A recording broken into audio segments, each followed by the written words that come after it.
and you run. Couldn't even do a click.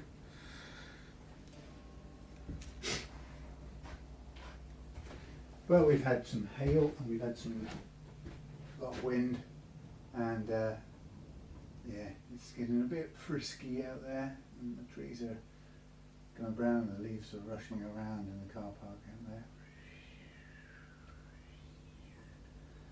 A little, what do you call them? Wind devil, like on Mars. So tonight we've got Tiago, Mr. Tiago. Tiago's Ibanez ATK series active bass. Now this is interesting. Come in for a setup, very light in the sense that he wants a very low action, and knows that I can get him as close to that as possible. A beautiful thing. I mean, ash, no, Carina maybe. That's that sort of look. What do you think, Carina? Carina. I think it's got a bit of Carina look, although it's a bit ashy on the backy. Okay, everything in big size. Yeah, I don't know. I think that's Carina, but it could. Looking at those grains there, it could be ash. Hey, we've got 9-volt battery compartment, electrics department, big ferrules, and a 3-piece maple neck made in Indonesia. So, good place to make things. Guitars, very good quality guitars coming out of Indonesia. It's a big beastie. So of course, the first thing I observed in looking at this is I took some measurements. Here are my measurements. So we've got practically no relief. So relief equals fractionally more than none. So it's on the right side of flat. But as a bass, it could be said to be very, very flat indeed. So you can just barely see that it isn't dead flat. Then we look at the first fret action on it's a 5-string, so with the G at the top string. First fret action is currently 0.4, 0.4, 0.4, 0.5, 0.5, which for this bass is probably not too far off, about right. Or for a bass, I should say. You don't want to go much lower. Then we have interesting revelations, which surprised even me, because I haven't really held this bass and looked at it up close until now. So what we've got is the last fret actions measured as G string, top string, 0.35 of a mil. That is mental. And then the D string is 0.25, and then the A 0.4, the E is 0.6 or 0.5 I should say, and the B is 1.25. Now that for an electric guitar would be very, very, very challenging, nigh on impossible to make it play without buzz and slap. So for a bass, it's just a million miles below what's really feasible. So my interest here is Tiago was very clear that he wants a very low bass, and this is how he'd set it. Maybe as a sometimes I didn't do it in this case, but sometimes I ask customers to, when they want a certain action, set the action where, oh, fantastic, I'm doing absolutely no recording. What is wrong with this thing? Hold on.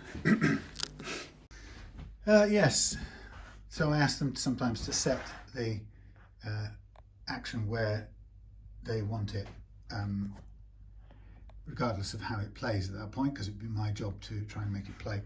Anyhow, I'm going to give you now some long lingering looks, since I cheated you out of that by not switching the iPhone on. This thing is letting me down, or maybe I'm just becoming completely dopey in my older age.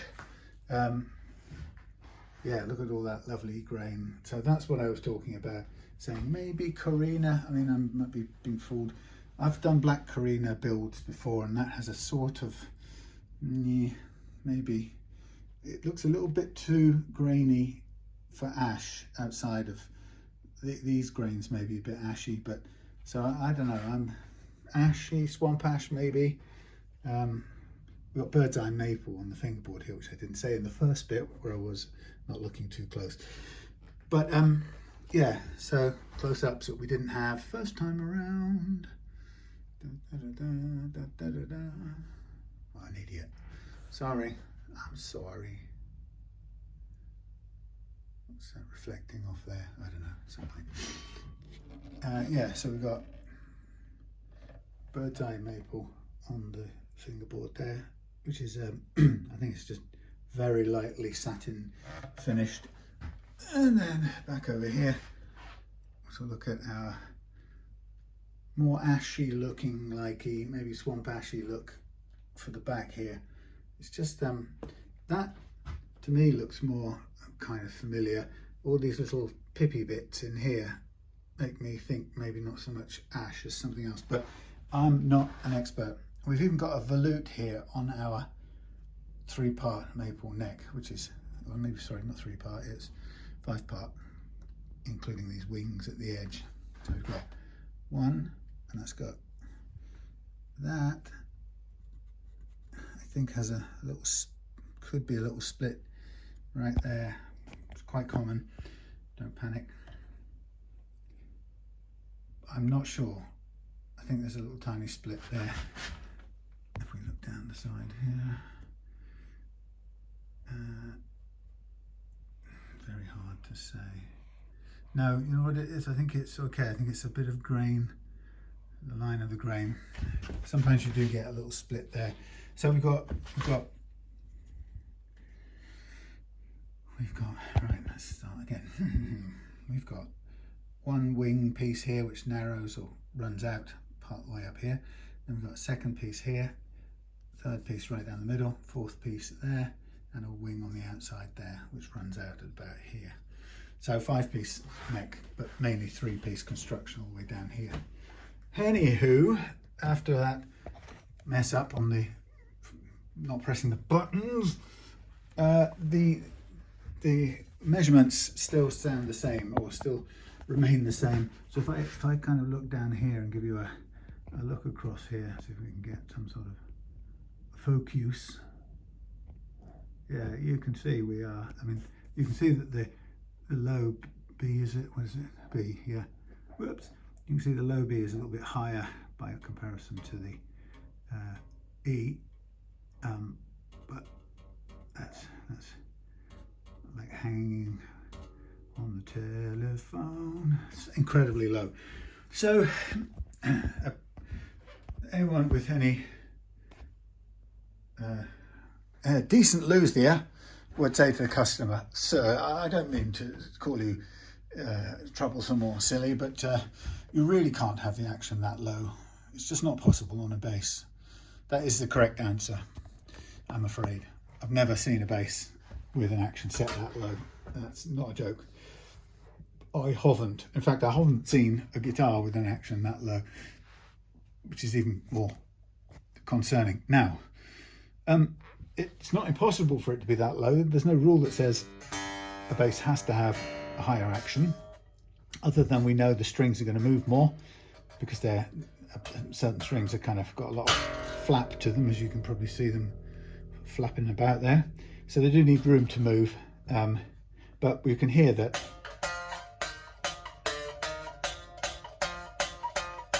there are clearly notes here that are dead as a baker's dozen or something. So what am I going to do? Well, the commission was make it as low as you can, and truth to tell, if a customer says to me, I play very lightly and I want an exceptionally low bass guitar action, and they give me it with this as an indicator of the sort of how low they'd like it, I can right now not say for sure that I'll get it that low, but I can get it as close to that as possible. But I also know, without having to discuss with Tiago, that to get it that low I will need to level the frets, which is what what we agreed anyway, knowing that that was going to be an essential part of it. So what I will do, and there's not a lot to do here, I'm not sure we're going to need to do anything.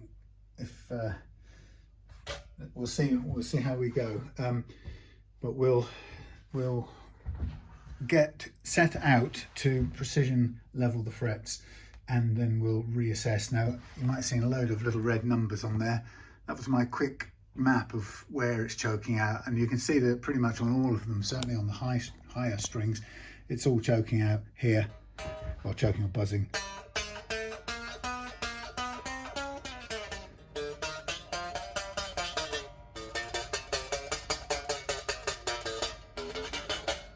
So it's all this chunk up here that's not liking it at all. Now, some people might say, well, why is that particular area there buzzing out? And those who've watched my fret leveling before will know that it's because of how the neck behaves under compressive load.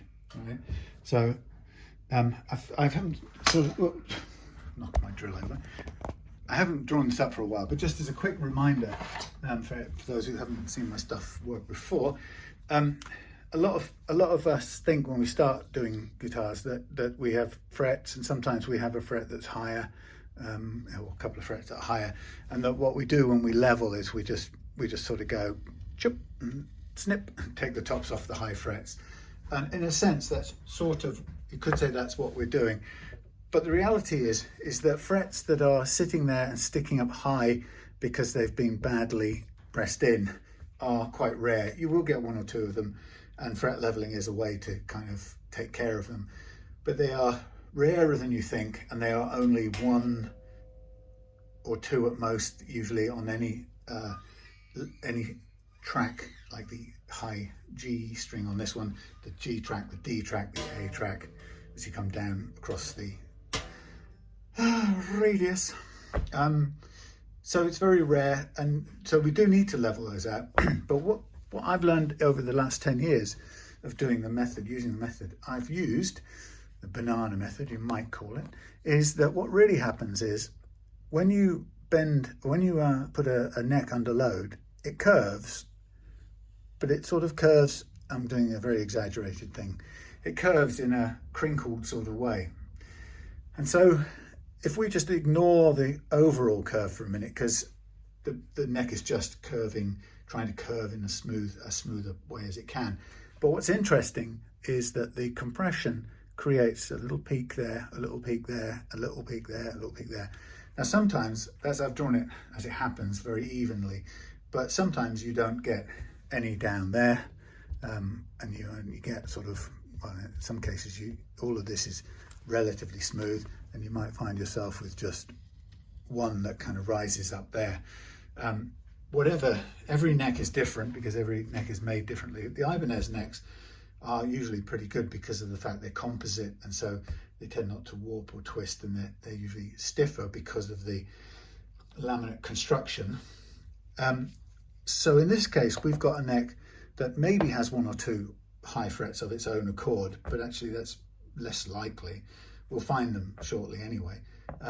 But what it also seems to have is an area up here in the region of the 12th fret onwards, which could be said to kind of go up there in a general hump in that area. And we could say, look, that's the sort of maybe the 12th to the 20th or something, which is sticking up.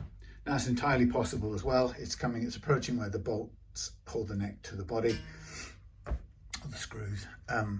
But what we'll see is when we level it, with the intention of getting it as low as it can possibly be, given what my customer wants, we'll see quite clearly where the difficult areas are. Now, what I'm going to do with this, I'm going to keeping an eye on the overall tension of the thing. I'm just going to slowly mark off each fret, and this will take a minute or two, but I'm just marking these up for fret leveling. Now, like I said, this is unreasonably low, and I've got to be straight about that. I've been doing this 10 years, day in, day out for 10 years, and I've not ever seen a 6-string guitar that plays with last fret actions set at this level. I want to keep these pen away from those strings. Yeah, I've never seen a 6-string that plays at this level of action. So it's no surprise that it's going to struggle with the bass. Lifting this up and rolling it back in there. I might have to slack the other ones off, we'll see. Yeah, they're pretty. Roll them sideways a bit. So I'm just taking my time to do this. Yeah, so given that, like I said, it's too low even for an electric guitar, I know what I don't really care about is what people online would say, that that's far too low for any bass, and if you look at Fender's bass specs, they're a million miles higher than that, and so forth. And that's true, and I have the same sort of thing that when people buy Taylor guitars and they bring them to me and say, I'd like it to be lower than this, and Taylor sometimes says, but this, where you've got it, is as low as we like to go. And I go, well, I understand that, but, and I'm just gonna have to drop this off for a minute, it's too tight. Yes, and my customer wants it that way, I'm afraid. So, you know, you can be right, and my customer has a particular request. So with that in mind, I do know that it's going to be very difficult to improve it massively, and that's where the experience and practice of having used this method will come in. So I will be able to assess whether I can make any improvement on this without wasting unnecessary amount of fret metal, and that's something I don't want to do, because you have to, in using this method, you have to understand where there are just practical limits to what you can do with fret leveling. For example, there is the sort of physics imposes a sort of level or a limit to it.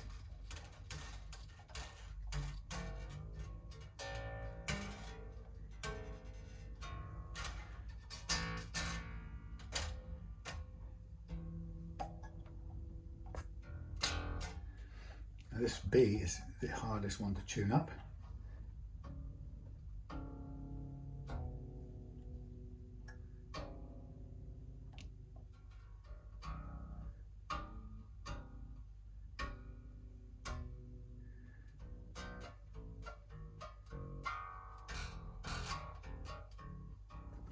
Okay, let's call that good.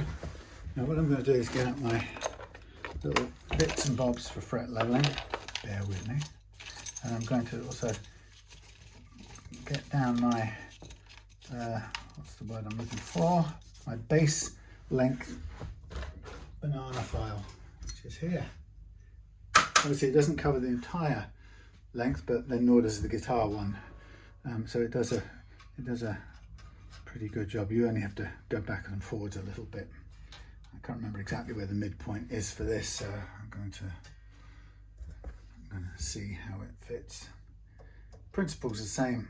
So what I'm doing is I'm going to use this truss rod adapted, what's the word I'm looking for? U-channel truss rod, which has sandpaper, 400 grit sandpaper underneath, and the aim of it is to I'm basically calibrating it now to using these 3 points and matching the curve of the neck. Now I'm not matching the little ups and downs, I'm matching the general curve of the neck, the approximate curve, not counting the ups and downs. So between these 3 little points, they will give me a sort of a good approximation of the overall curve minus the little humps and bumps.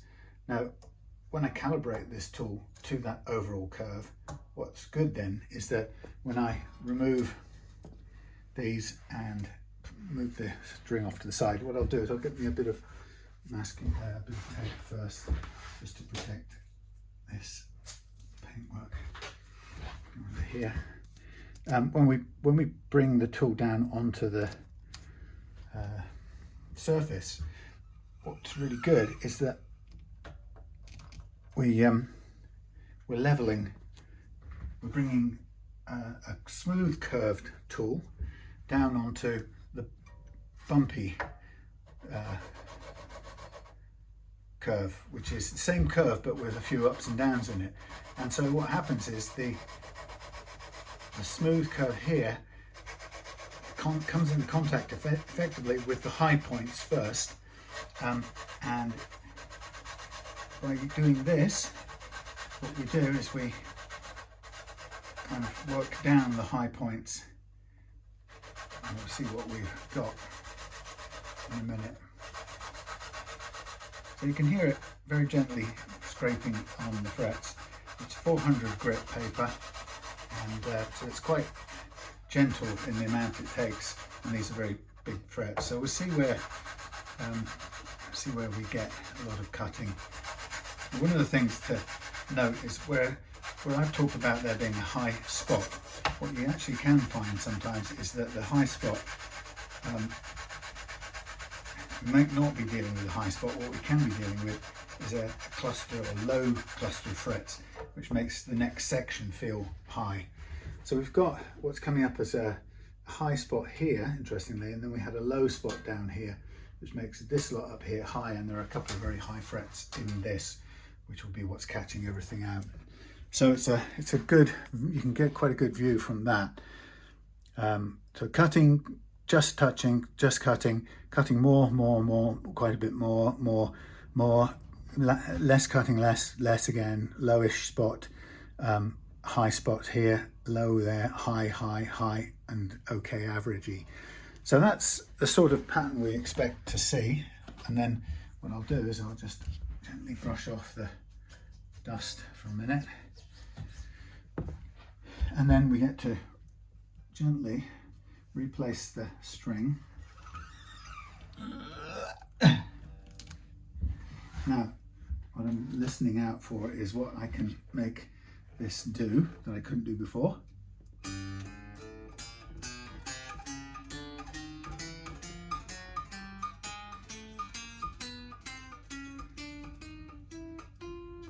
No double notes.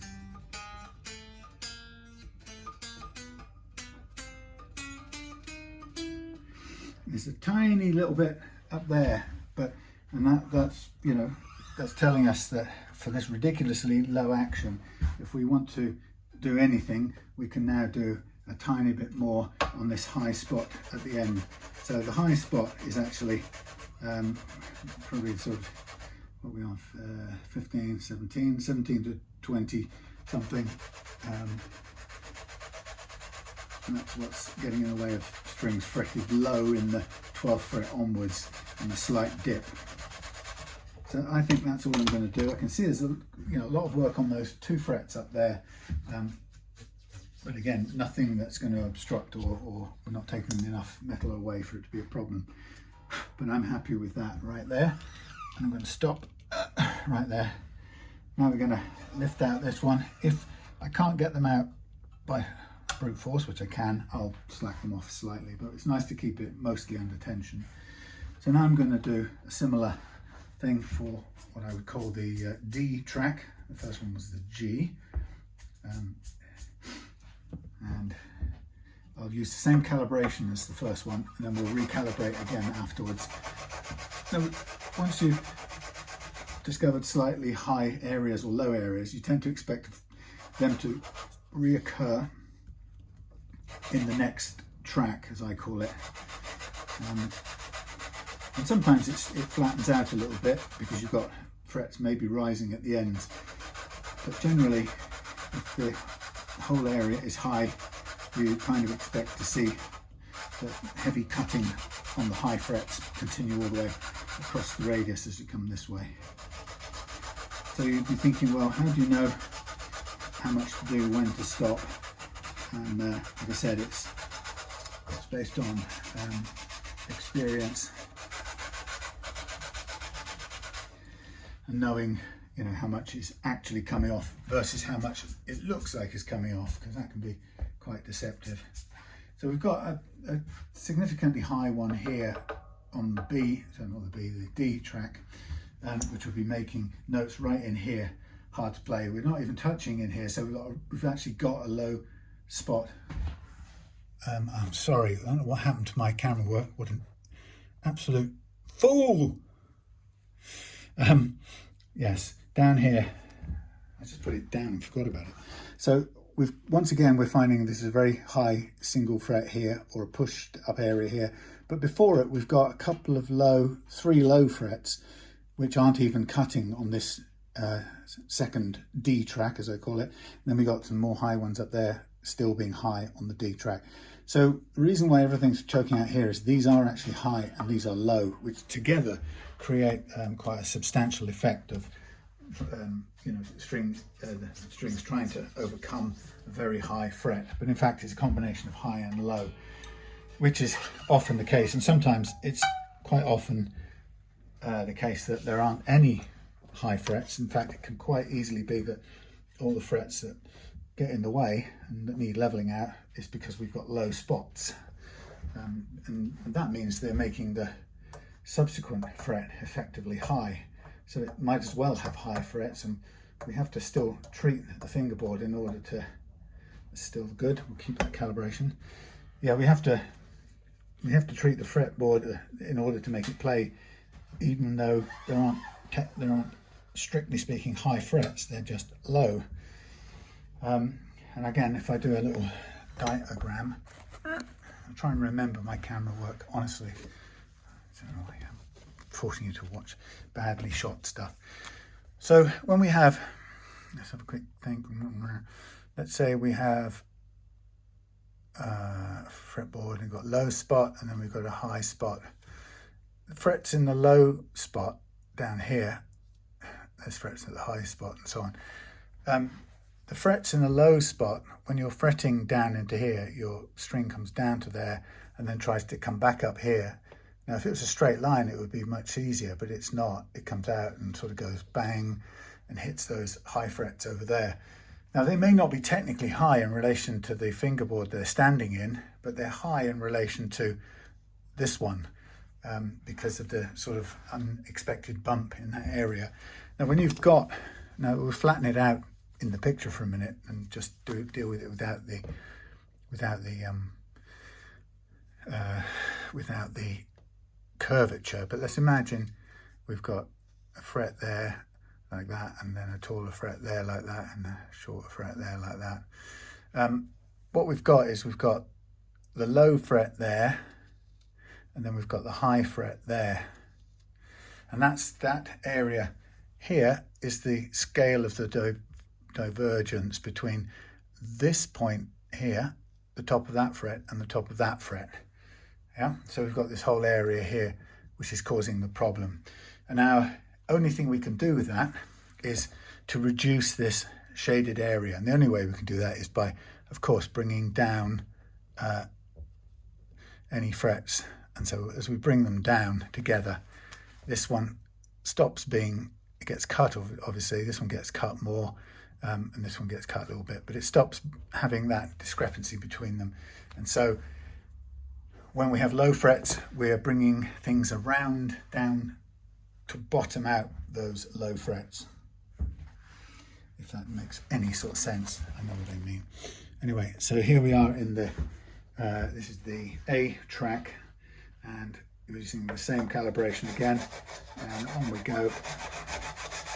Now the A track has, again, that whole area from 12 up to 19, so expecting the same characteristics really, the same continuation of the high spots and the low spots causing the problem. Now what you're seeing is when you heard the choking out notes, whoops, that doesn't help. When you heard those notes all choking out up here when we played it, that is, you know, a lot to do with just how low Thiago has his action set. On a bass with normal, inverted commas, action set, those differences, anomalies, could be overlooked. You know, they're not overlooked, they're hidden under the height of the action, let's say.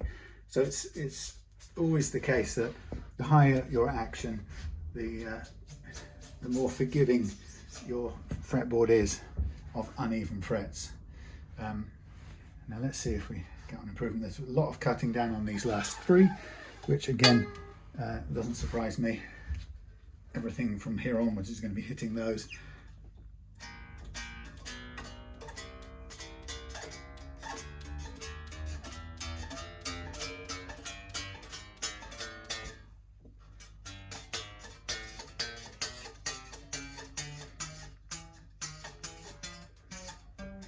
Well, a little bit of zizz everywhere, but it's playing, and it wasn't before, so that's the start point. If I just pull this aside one more time, and what we'll do is just do a little bit more down at this end. Just at this point I'm using it quite lightly, just lots of repetition if I need to do more, but less in the way of pushing. So I've got a couple of frets at the end here sticking up quite high relative to everything else. But one of the things I have discovered over the years is that a push up at this end can in some cases be the result of when you fit a shim, and I never wanted to believe it. I resisted believing it for many years until I got back a guitar that I set up for a friend, which I put a shim into, and I got it, a very rare occasion, but I got it back 5 years later, came back into my possession, and there was a kick up at the end, and I couldn't believe it because I'd set it up and it was beautifully set up when it left and all the rest of it. And so having got it back, I was in the unusual position of being able to take the neck off and check and see why this little kick had why it was choking out right at the top. And to my astonishment, and actually almost not surprise, is I discovered that I'd put a shim in there way back 5 or 6 years previously, and it made me realize that in fact that shim probably had pushed up the very end. The pull down of the screws versus the resistance of the shim had eventually created some distortion in the wood of the neck heel, and I really wanted to resist many years accepting that could possibly happen, but I have to say I think it did, and so it may be that at some point I come across a guitar with already a kick up in the neck at the end, and it may be that when we get down to it, that may be the result of a shim already placed, because a lot of companies put shims in without any qualms. They they look at it as that's how you get the neck into its perfect last fine adjustment. So we won't see on this one. I won't take the neck off, but we're getting quite a lot there and a couple of high frets here. So, but it's freeing them up. So the point is, as people might say, well, you don't need to do this because if you set it to a normal action like everyone else has, you wouldn't be doing that leveling. And yes, that's true, but my customer wants the lowest possible action, and that's what I'm setting out with my fret leveling technique to give him. And as you can hear, we've cleared up some of the fret, or cleared up the choking out, complete choking out, which is a big improvement. So even if we still have to raise it up a little bit, we're going to get a far better playability for very close to the action he wants. I have to slack this one off, I can't get it through there without doing that.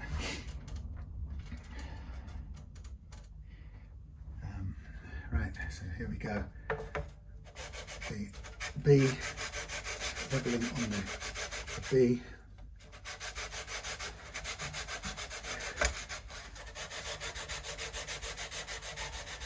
Now yes, technically I've relieved some of the pressure, obviously the compression on the neck. Now it's not ideal, but I don't have any other way of doing it really. We've dropped one of the 5 strings off in order to do this.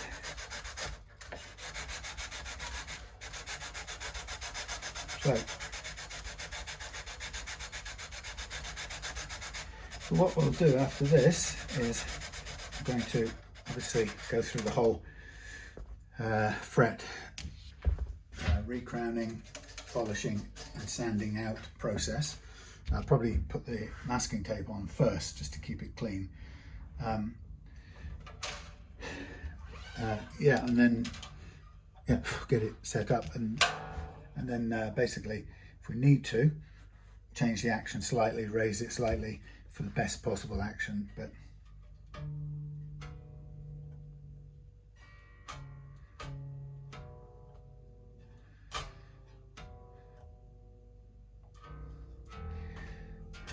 let's have a feel of this last one.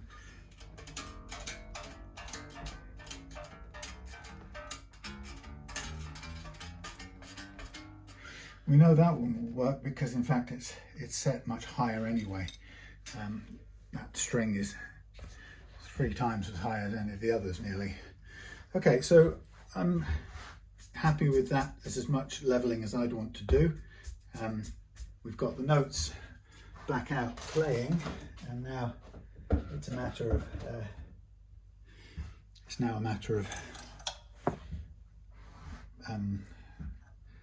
getting them all recrowned and polished out, and then see what we can do, what's the lowest we can get. So I guess what I'm saying, Tiago, is that right now I'm stopping it. This is as much level as it's ever going to be.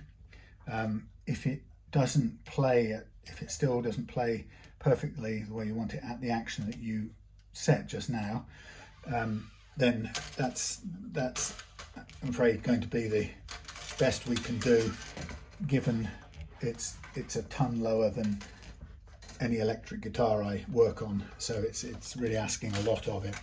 But since you are asking a lot of it, that's why I've done what I've done, to try and get you to where you want to be.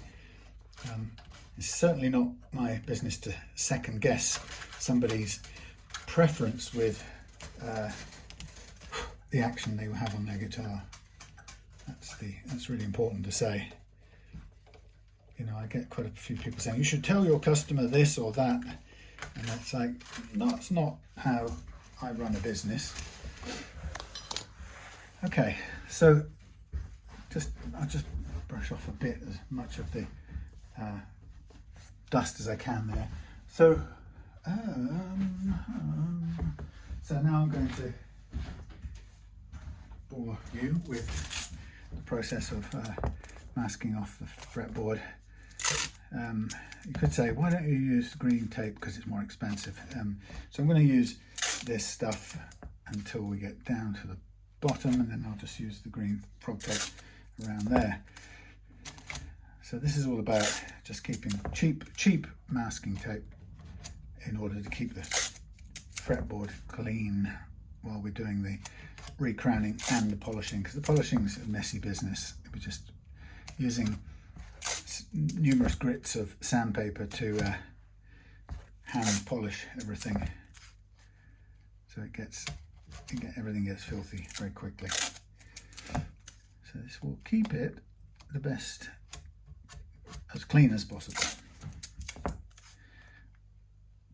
So when we've leveled frets, we're obviously we put a flat spot on the fret which needs to be rounded off, and the reason it needs to be rounded off is that if you don't, the flat spot can be slightly sharp, but more to the point, the flat spot moves the intonation point of the note, or of the fret I should say, towards the bridge.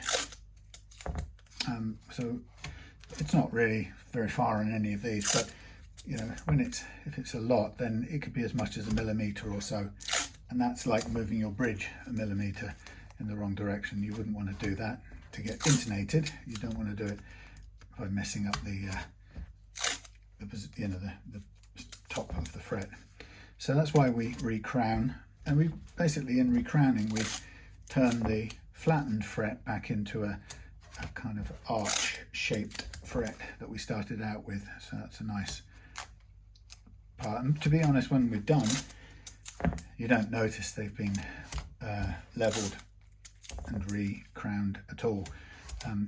Whereas actually you very often will notice on the guitar where it has been crowned and not it's been leveled and not re-crowned, because you they might polish them out, but you can still see a fairly pronounced flat spot on the top of the fret. You know, which goes to show that where they do that in some factories, it does go to prove that you can still play the guitar without recrowning. But you know, if we're being precise about it, and why wouldn't we be? Musicians want to be precise about being in tune and being intonated correctly. Then to be precise, we want to recrown it to get that intonation back on track and to make the top of the fret a nice rounded arch instead of a flat bit with edges. Okay, anyway, so it's Saturday night here in Devon, the UK. I just published a 4.5 hour video of me refurbing Will's Encore Strat, which you know, went massively over time, but I did it because I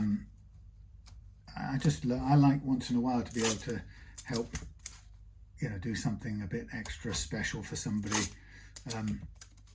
you know, because you know, he's a youngster and he's keen to play, and you know, why not support that? So I gave him some extra free hardware, and the truth is I would probably never use that hardware. It was decent-ish quality stuff, but it's not quite the stuff that I would put on a build, or even, you know, given the choice, a customer's guitar who was paying for hardware, I would use something else. So I think he got, you know, some good budget stuff as a freebie, and yeah, it just made for a very long video. I think in total the time I probably worked on the guitar directly was probably about 5 hours in total. Some of it, this process I didn't show on the video. I did that at home the other day in the week, I think it was. So anyway, we come down to here, and the frets come close enough together that we need to use some pre-cut bits of masking tape, which is fine because should have some on a board down there ready cut, or maybe still a few left over. Let's see if we do. Not much. Okay. That means we need to cut a small amount more. Please forgive me while I do. I don't think I've got enough pre-cut on here. No, this will take me forever at this size. Oh well. We can start it off. There's that and that. Where's it gone?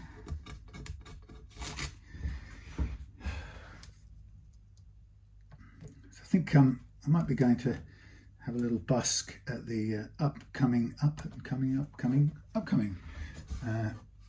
Goosey Fair in Tavistock next week. We've got a little spot where Stuart, our other guitarist, has sort of negotiated to play off and on during the day. So I think going down for a couple of hours to knock out a few busky type tunes, which should be quite fun. Maybe get people to sing along, which is always a bit of a laugh as well. Kind of karaoke fun. So I just need to cut a couple of more bits of this. It's very dusty, so let's just clean that off. A couple more bits of masking tape to finish this one off. Yeah, so we're gonna, I don't know, I think we've got about 20-30 songs we could probably do without making too much of a noise. It should be fun. And there's a million more that I'm pretty certain people could just shout out, and with our Ultimate Guitar chord books we could get stuck into them straight away. I think we have the ability to do that. So I was thinking what instrument to take, and interestingly I think we'll have power, but I don't think we can get very close. So however we get there, it's going to mean carrying equipment some distance from the blocked off roads, because they shut all the traffic down over this particular event. So getting there will be a bit of a slog, which means taking a small guitar, and maybe the smallest amp, if I'm taking any amp at all. So I was thinking of my my Roland, what's it called? Roland Micro Cube, very handy little thing. Maybe my that new thing I bought, the Pocket Monster or whatever it was called, multi-effects pedal. Not that I really need to use that, because that's one more thing to carry and worry about. Yeah, just that, and my little Trekkie number 11, I think it is, travel guitar, the last one I made, which is just rock solid tuning, stays in tune from now until cows come home, and is not only is small, but it also is on one of those permanent DiMarzio straps that screw into the guitar, so they never fall off. You can't drop it. So that's a nice thing or consideration. So it doesn't. There's no risk in me falling off the strap or anything like that. So that's maybe what I'll take, unless it's obvious that a 12-string on its own, if we're doing it all acoustic, maybe a 12-string is the way to go. Okay, so what I'm just doing is cutting back the tape, just so I get into a habit these days of trying to put as little onto the finish on the sides of the neck as possible. For a modern guitar like this, it's not a problem, but as soon as you're into older guitars, old Fenders, maple necked Fenders with American polyurethane finish, sometimes it's just waiting to fall off. So you don't need any help for it to come off. So just stopping taking the paper away and not having it wrapped onto the finish around the neck is sort of smarter, and it still protects the neck just as easily, or just as well. Kind of just make sure it's all pressed down. So that's ready to carry on now. So what I'm going to do now is to get the fret crowning file and a brass brushy thing. Sorry, the camera angles are just mighty boring tonight. Let's get ready to do this. So what I'm going to do now is I'm going to remark the frets with marker, and this is going to help me make sure that I've rounded them off enough without dropping the height of the fret any further, because we've obviously got them level. The point is, they won't be level right now. They'll only be level when this guitar is fully strung and tuned up to pitch. That's the beauty of this method. If you measured the frets now with, well, all you could measure it with would be a fret rocker. You might find rocking frets, but that's beside the point.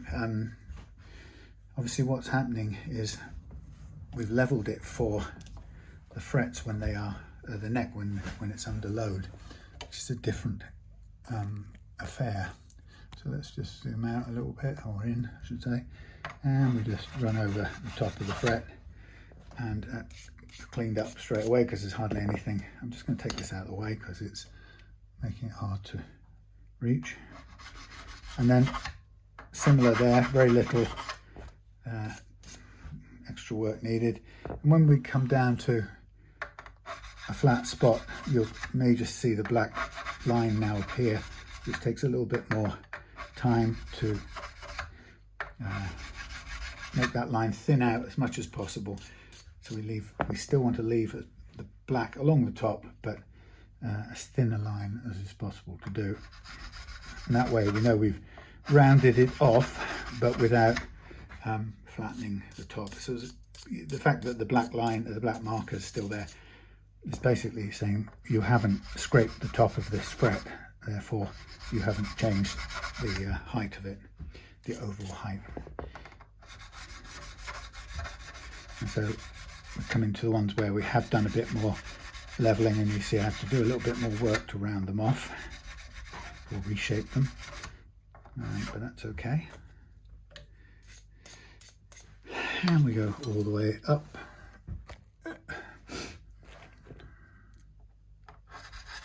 Expect have to spend longer on some of the frets now as we come up to the far end of this neck.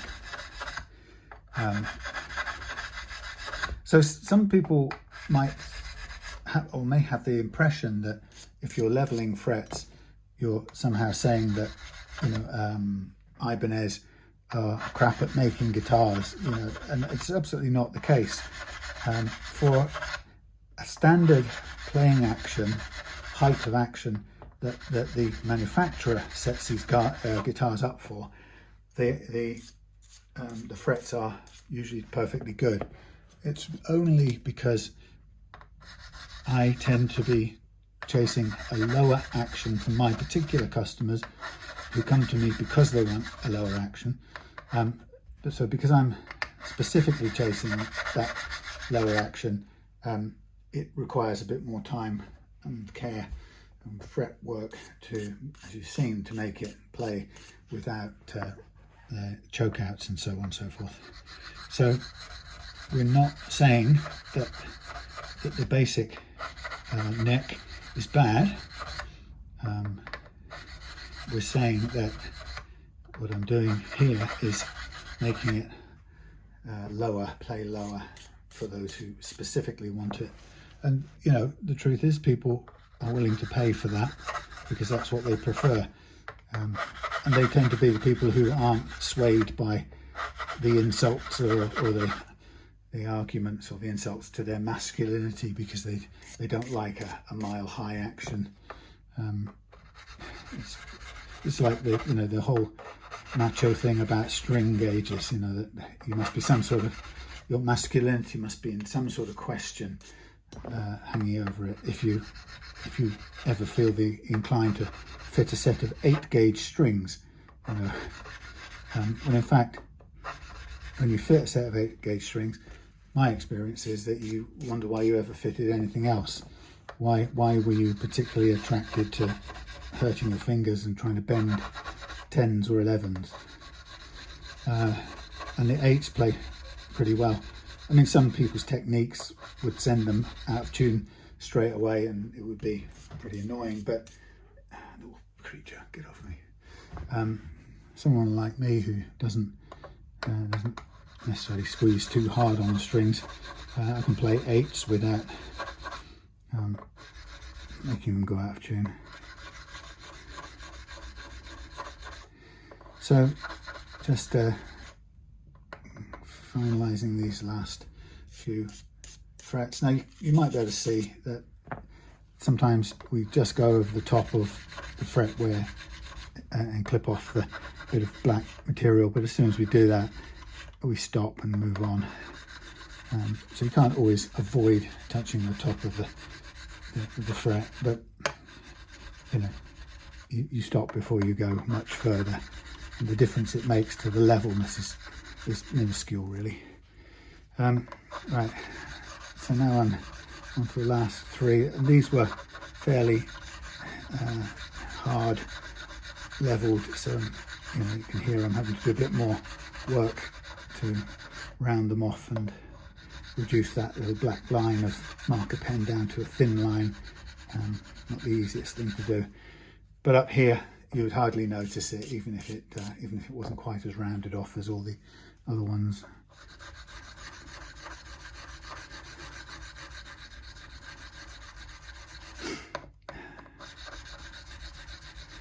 I know this is a very sensitive subject for some people, and as I've said quite a few times before, one thing I won't ever apologise for in conversation with friends or with people on a YouTube channel who choose to watch or not. It's entirely their free choice. But one of the things I will never apologise for is the expectation that we can have quite different opinions on something, but we should be able to share it, and I should be able to hear your different opinions and think them through and make sense of them without having a complete tantrum and throwing you out of my house or whatever. And we seem to get quite a bit of that on YouTube. So if I happen to talk about something to do with Donald Trump, for example, I get people who storm out and tell me I shouldn't be talking about nothing but guitars. How dare I? And I'm out of here, unsubscribed, which is fine. Just do that if that's what you want to do. But I am, as I've said many times before, I am always quite astonished to imagine that people literally can't bear hearing a different opinion. It's so uncomfortable, discomforting to them that they have to kind of storm out of the room. I've never been that kind of person, so naturally it's sort of quite alien to me. It seems completely bizarre, actually. But clearly people do it, because I get it happen every couple of every few videos when I talk about something to do with politics or whatever.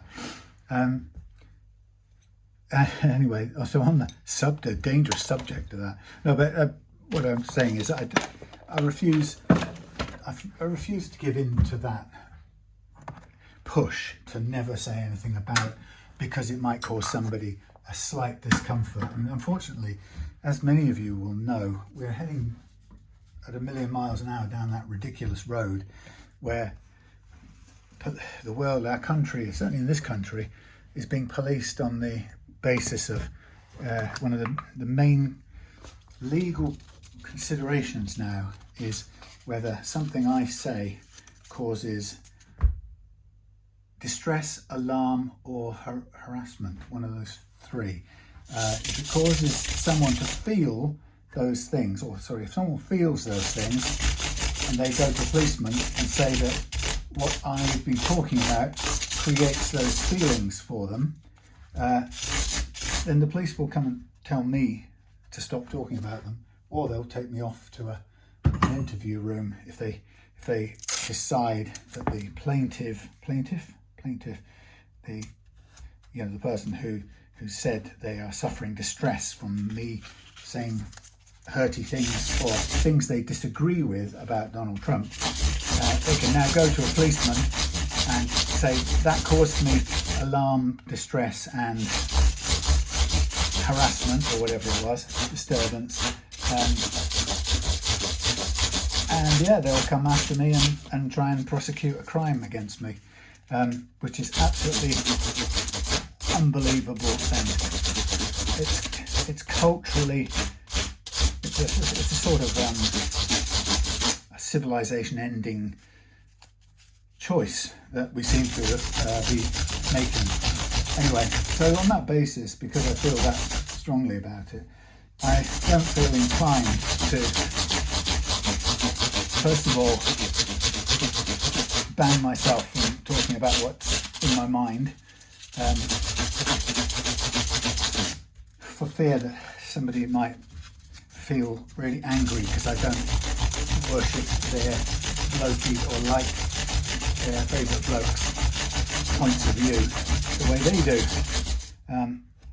And I think that's just literally quite insane. But anyway, speaking of which, getting back on the horse,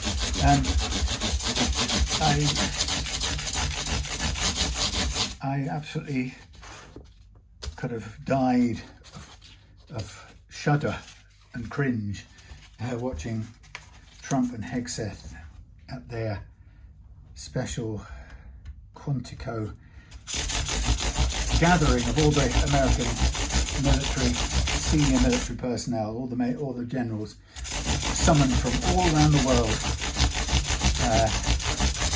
to basically listen to what turned out to be an attempted pep talk from Hegseth,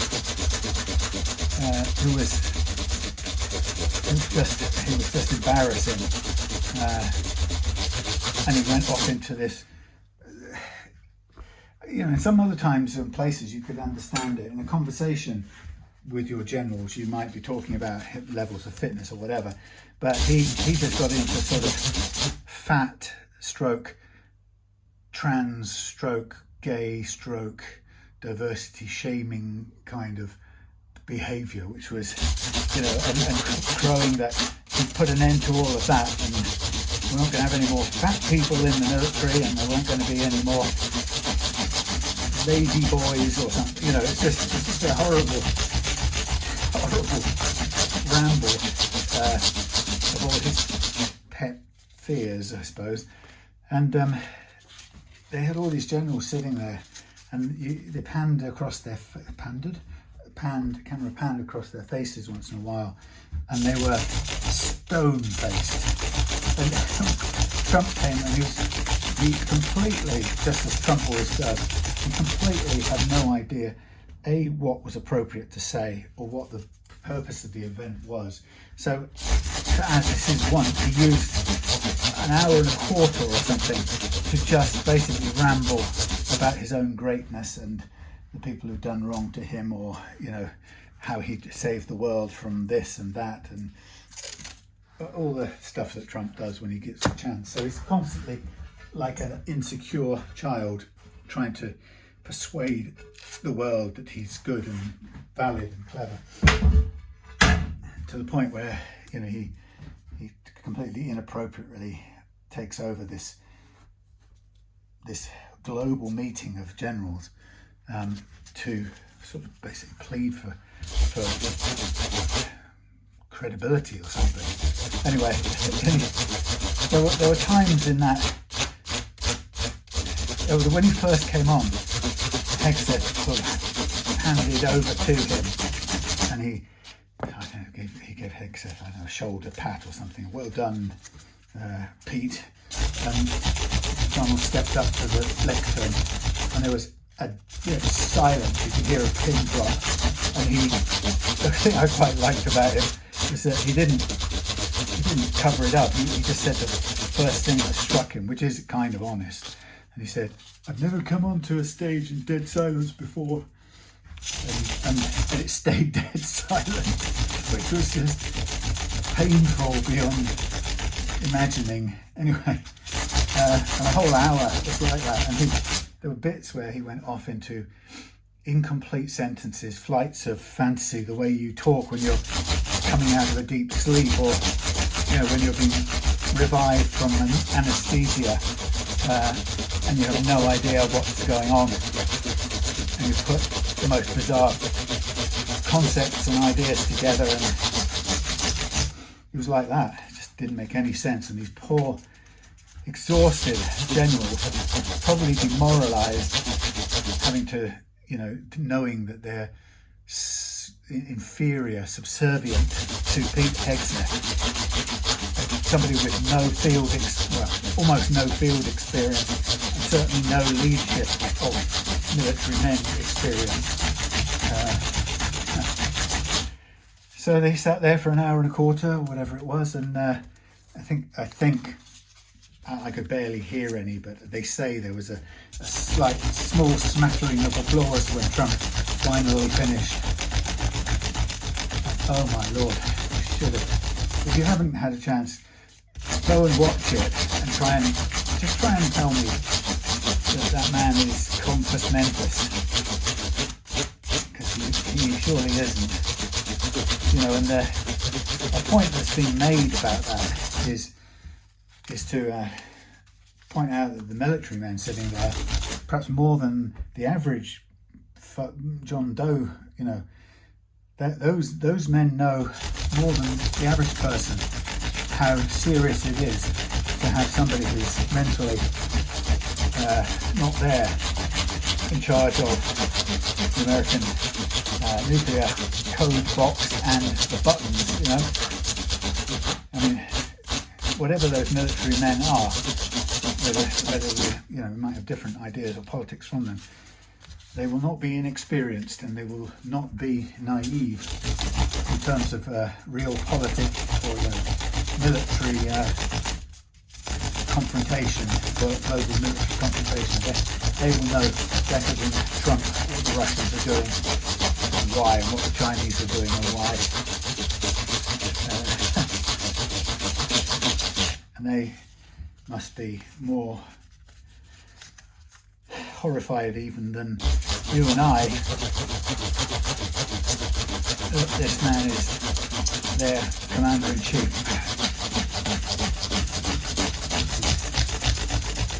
Truly bonkers. So you might hear that and you might think to yourself, Sam, you know nothing. What about Biden, Hunter Biden laptop, or what about Project? No, you'd like Project 2025, wouldn't you? What about I don't know, migrants and eating pets, and what about borders and undocumented immigrants, and what about Antifa and this and that, and wokeism? And the truth is, I probably agree with you on many of those individual issues that you might bring up, that you think Trump is standing for you on.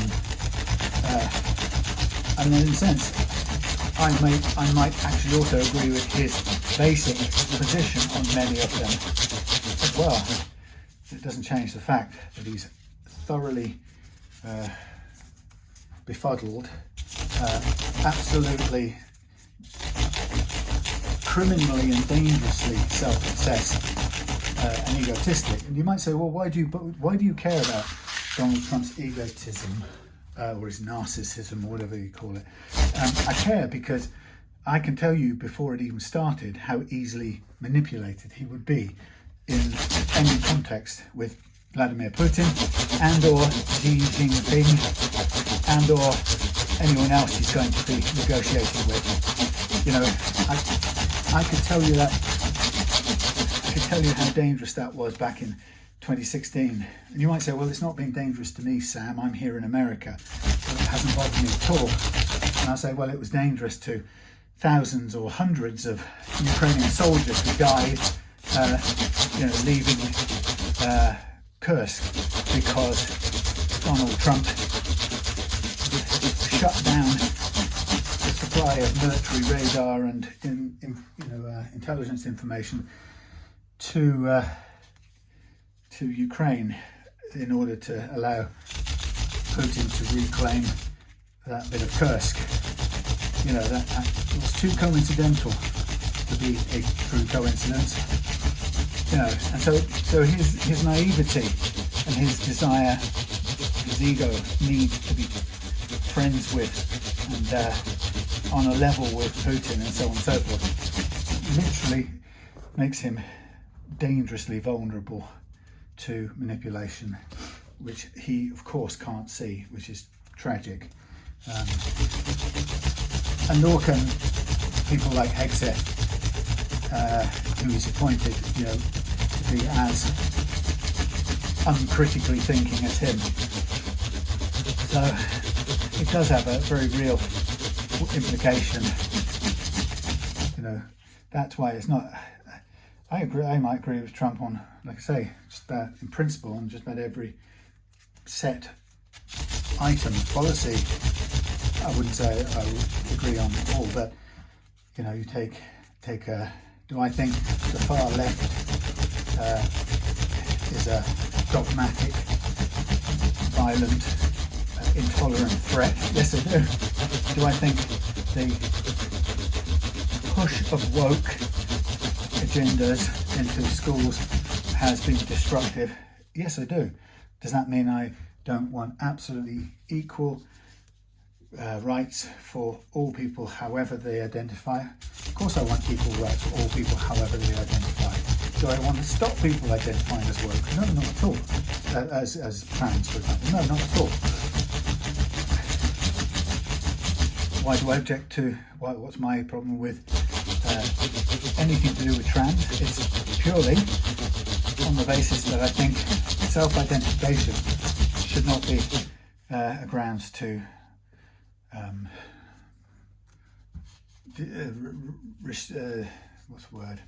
diminish hard fought for sex-based rights. You know, and actually the simplest one you can go to is the sports thing. Nothing against people who want to transition or take hormones or have surgery and play a sport. Nothing against them at all. But there is a practical reason why there have always been historically categories for men and women, and it's only, not to be arbitrary, it's only to recognise there are structural physiological differences between biological men and biological women. Hence the fact that two categories have arisen to generally be fair to both sides.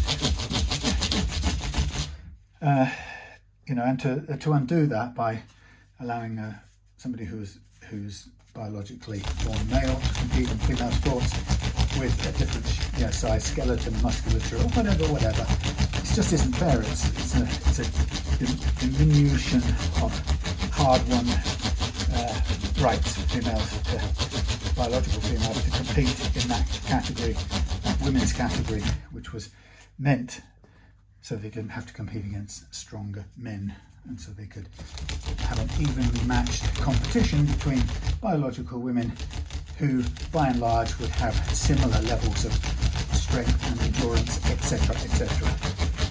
You know, so do I want anybody to have a tough time? No. Do I wish anyone didn't exist? No. Do I wish to see the salty tears of anyone? No. Do I feed upon the misery of anyone? No. There's an argument or reason behind anything I believe in or a point of view I take. And sometimes they're contradictory, and people will say, "But you like this guy, but how come you're not a Republican?" And I say, "Well, because I'm not a Democrat either, particularly."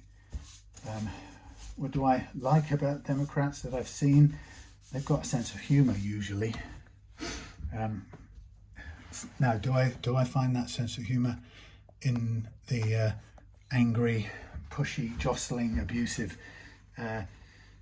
Palestinian rights marches, pro-Palestinian marches? No, I don't think they have any sense. Those people don't seem to have any sense of humour, as I can see, and they seem to be pretty much the aggressors all the time. And they seem to be bullying all the time that I've seen them. So I'm not impressed with that. But do I like the ICE people? No, not at all. Do I like? So I just have views on things. I don't align one way or another with a group of ideas. I don't have that. I'm not a groupthink type person. So, if you hear me being critical of the deep flaws that I see Donald Trump has as a human being, and I comment on what I think is his manifest unsuitability for high office, then actually I would tell you don't know anything else about me other than just that. But I bet you the people who stomp out think that I'm a vaccine sucking, liberal kissing, woke fondling, trans, whatever. They will convince themselves I'm all of those things, and in fact I'm none of those things. So they'd be completely wrong. But I guess when we do that, the main reason is we protect ourselves from the discomfort of finding out that, he doesn't think Trump is qualified for president, but he isn't also, he agrees with me on this, or he thinks that, he seems a right of centre thinking on this, but he hates Trump. How can that be? And I quite like the way Bernie Sanders talks. but I'm not sure I go along with all the politics. But I think he strikes me as quite a genuine guy, and I obviously I pick up on that. My senses tell me that. But do I know that would make him a good presidential candidate? No, I don't know. And if do I know what he thinks about all other aspects of legislature and policy? No, I don't. But do I think, overall, do I think Donald Trump's a good leader for any country? Oh, no. And we could have arguments, and I'm sure we would, about, I could argue with people who buy in to the idea. I mean, we could argue about one thing all night. Like, for example, Donald Trump is just like he started off. What was it? He gave 50 million to Zelensky, then he gave 100 million, and then within 3 weeks it was 150 million. Then it was 300 million by the time he was lining up to, have his little grandstanding tantrum in the White House and so on. And it's just lies all the time, ever-changing lies, ever increasing, ever magnifying, ever more,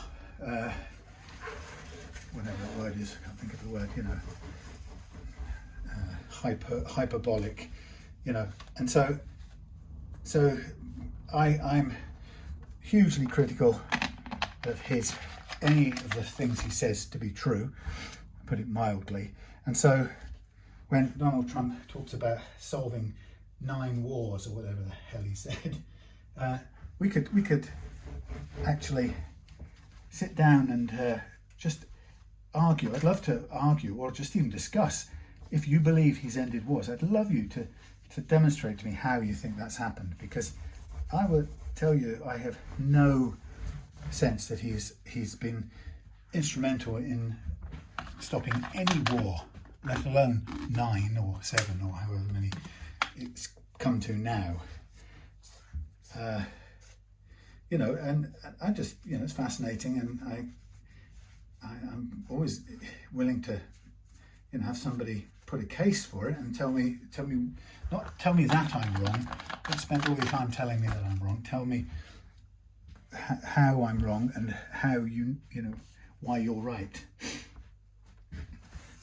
and evidence for your view, evidence that backs up your claim that MacDonald has stopped all these wars and therefore deserves a Nobel Peace Prize, because I think it's about as far from reality as you could get. But hey, and the problem is that we don't tend to get those discussions, because somebody hears me talking about it, decides they disagree with me, and that they then something else kicks in, that they disagree with me, therefore they despise me, therefore they can't bear to be anywhere near somebody like me, and therefore they flounce out after telling me what a waste of time, or telling me how wishy-washy I am, or how wrong I am to talk about politics, or presumably have a view on Donald Trump. So yeah, that's completely unrewarding for everybody. Nobody learns anything.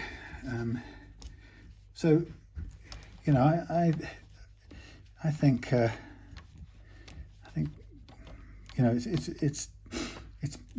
makes much more sense to, if you discuss something like Donald Trump, is to discuss specifics. So if I say to you, I think I think his narcissism, or his insecurity and his ego are dangerously intrusive. They dominate his character and his behaviours. And you would say to me, instead of storming out the room, if you just said, "Why do you think that?" we could have an interesting discussion, and I could then say to you, "Why don't you think that's the case?" Or what tells you that, how do you explain this behaviour or that behaviour? The grounds for conversation. And I don't actually understand why people wouldn't default to wanting to have that conversation. But it seems that we don't, and it seems that too many people just want the momentary rush of calling somebody a twat and then stomping out, which is a great loss to the world, because we all lose out. You lose a chance to learn stuff, I lose a chance to learn stuff, and we all lose a chance to any possibility of changing our opinions or our views over time, which is a loss. So this base is interesting in that it takes a lot of loading to bend the neck up into its correct configuration. So to begin with, it doesn't look like anything's going to play. Everything looks like it's too low by a million miles, but of course it is going to, as soon as we start getting up to any tuning, it is going to improve somewhat. Anyway, so that's the reason why I don't feel inclined to meekly shut up and never discuss things that have been going through my mind all day, because I think they're kind of important in the world at the moment. Because to shut up and not discuss them for fear of causing alarm, distress and discomfort, or whatever the stupid thing is, it is, well, it's all part of that. The same people who absolutely don't want to be silenced by accusations of causing alarm, distress and discomfort, the people, right-wing people who would say that's a disgusting left-wing policy to shut people up, then don't want to hear the views of somebody they disagree with, because it would be too offensive, or it would cause them alarm and distress. They don't say that part, but that's why they're doing it. They're uncomfortable. They don't want to deal with somebody with opposing views. It's kind of mad. And I've said this many times before, but the scientific method, the one that gave us all the wondrous things that we benefit from, the progress and the enlightenment and the modern protection from illness and famines and crop failures and all the great stuff we enjoy, are all owe their existence. We owe gratitude to the scientific method, and that is explicitly an agreement between learned people to try and pull down their own and other people's arguments in the pursuit of finding a stronger, better, more efficacious argument. Now, how cool is that? To counter confirmation bias as an explicit part of your curriculum. No, of your sort of philosophy is to try and find the truth, but to be wary of the degree to which we all tend towards a bias of seeing what we want to see, and to create institutions that help us, that work together to help us all not to do that. That's why the scientific method is so valuable and so good. And when wider culture starts to shut down, starts to make a virtue out of ironing out uncomfortable difficulties, we have to see that scientific method, that wonderful principle, is under threat just as much as is my right to, voice my concerns about excessive levels of immigration or something. They're not separate things. That spirit of inquiry, if we lose it, under the heading of stopping people from feeling uncomfortable, we all lose science as well. Which is why I think it's far more important than just a casual it's not just a sort of vaguely interesting subject to chat about.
Okay, so we've now got this as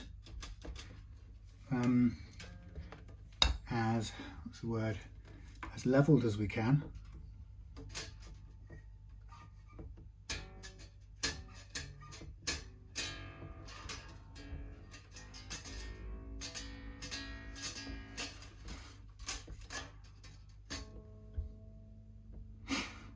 As leveled as we can.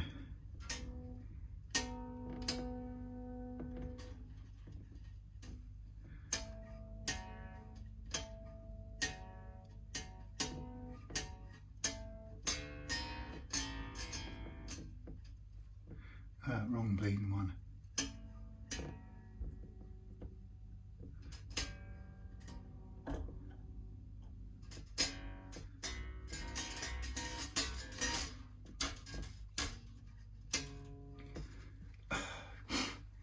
Struggling to get this, hear it. I think I'm going to get the tuner wire out just for this one. Struggling to keep the note, find the note. It's a bit like with a 12 string. Always have a tuner handy because 12 string is a nightmare. You can end up popping the octave G string, which is the thinnest of all of them on the whatnot. We want a G.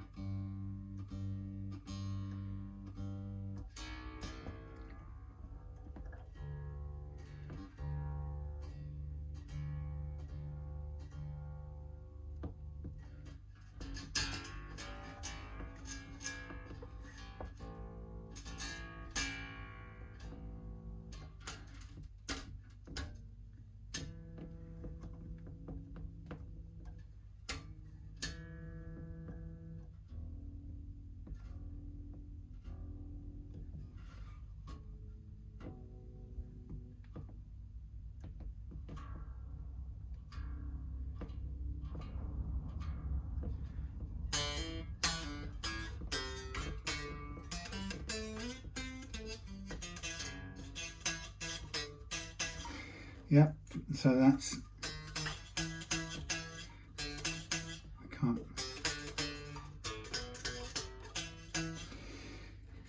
can't get that one. That's the lowest one on the whole, yeah. Well, that's the lowest one on the whole neck, so I think we're going to have to do something about that. You can see we've got most of them playing, but that D is unfeasibly low. So we're going to have to bring that up. Like so.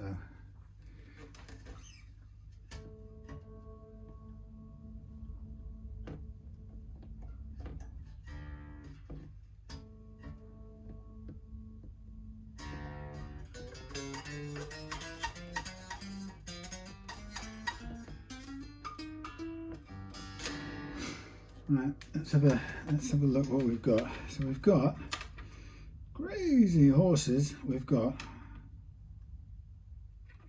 I think, let's go to 0.75. 0.75 is lower than an electric guitar setting, for goodness sakes. Right, 0.75. Go 0.75 on the next one. D.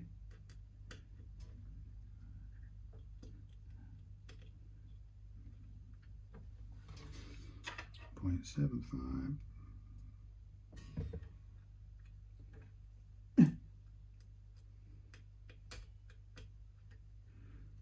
Okay. Let's go 0.75 on here as well. It's way too low. 0.75.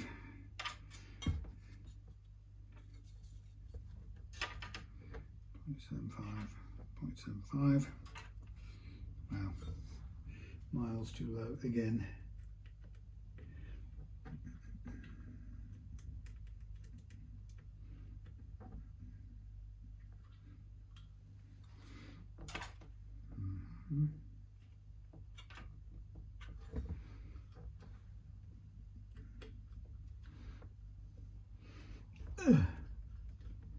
Come on, undo. Thank you.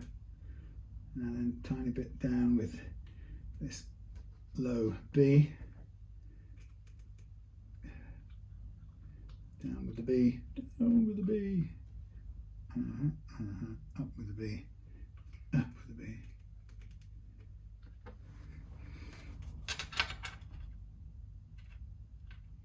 Okay.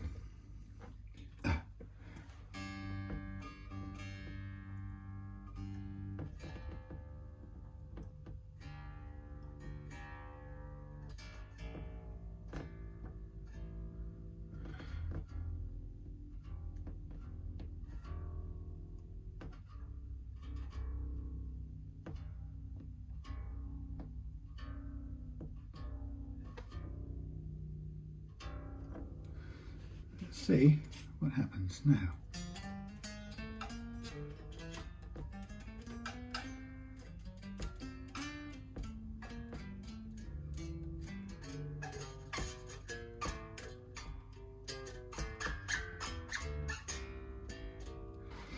Okay.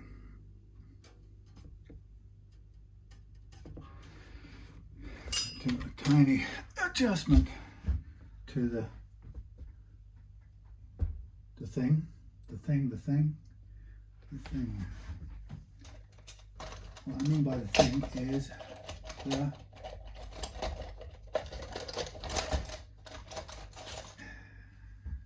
no, that's not one of those. It's this will do. I'm going to take a tiny bit of relief off there.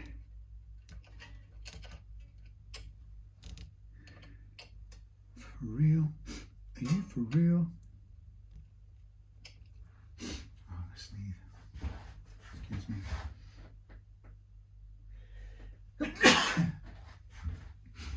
Right, I haven't got the exact right thing right here. Oh, ouch, right here. Let's see what we need.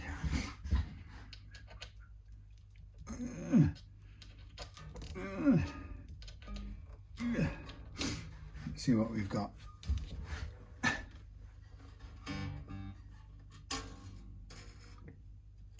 Bit more space.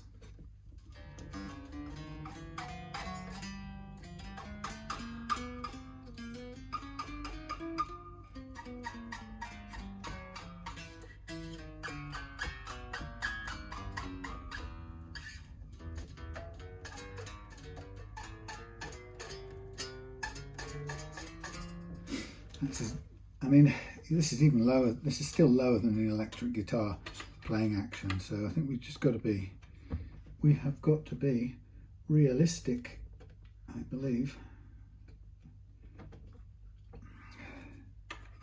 You know, if we go any worse than this, or any further down than this, or you'll struggle to make anything play. That's about right.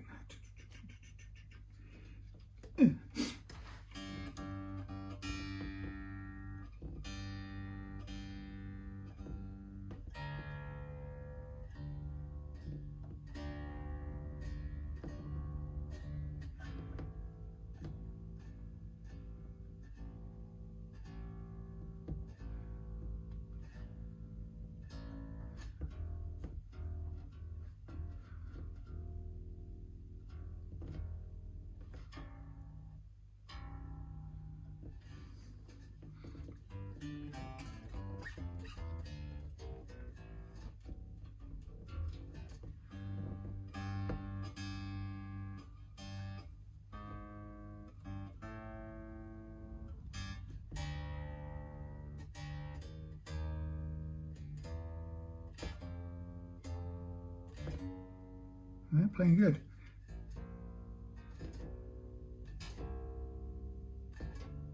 There's nothing's going sharp at this end.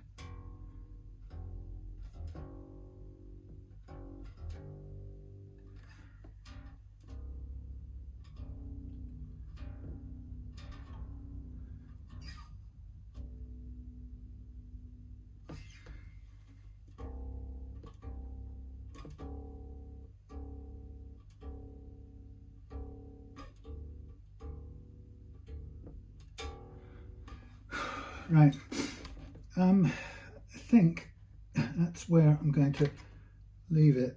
I would say that the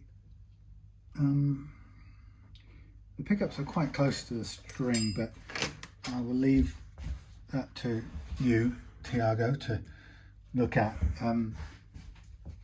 It might be argued that it's a little bit close on the trebles, well, on both all sides.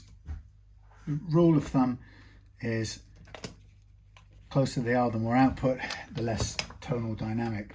The further they are, the closer they are, the more output, the less tonal dynamic. The further they are, the less output, the more tonal dynamic, vice versa, if you get what I mean. Right, well, so I'm going to come to the conclusion that we are still running an action that's quite a lot below a standard guitar, seven string, 6-string guitar, and I'll show you how. In fact, they're all running at about the same now. So we went from, oh no, stupid me, I've gone at the wrong bleeding column. Fool. Anyway, I've got it captured on thing anyway, but so we've gone from take those away, take those away, take those away, take those away. So we've gone from 0.35 to 0.75, 0.75, 0.75, 0.75, 0.75, 0.75. That's quite a big chunk of increase in some senses. How are we doing? We're still recording, amazing. Yeah, so gone up, doubled the last fret action there. But if I show you what a standard electric guitar is,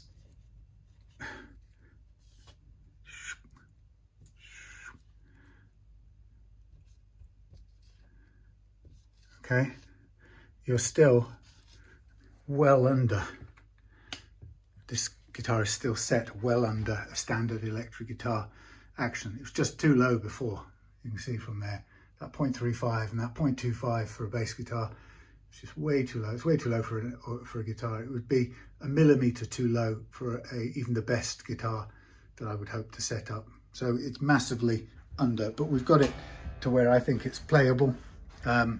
It isn't perfect. Oh, shite. It isn't absolutely perfect simply because, as I said, it's still quite substantially below a standard electric 6-string electric guitar. We can't buck that. We can't change that fact. So that's where I've got it the best it can be, with the frets precision leveled, you know, and it's playing. You know, if that was on any other day, that would be quite an achievement. But the fact that it's still higher than it came in with, but we need it to play, and my job is to make it play at the best possible action, and that's what I've done. Just final check for the relief. It's fine, about 0.2 of a mil. Okay, I'm going to end that there. Thank you for watching. See you again tomorrow for PRS Silver Sky.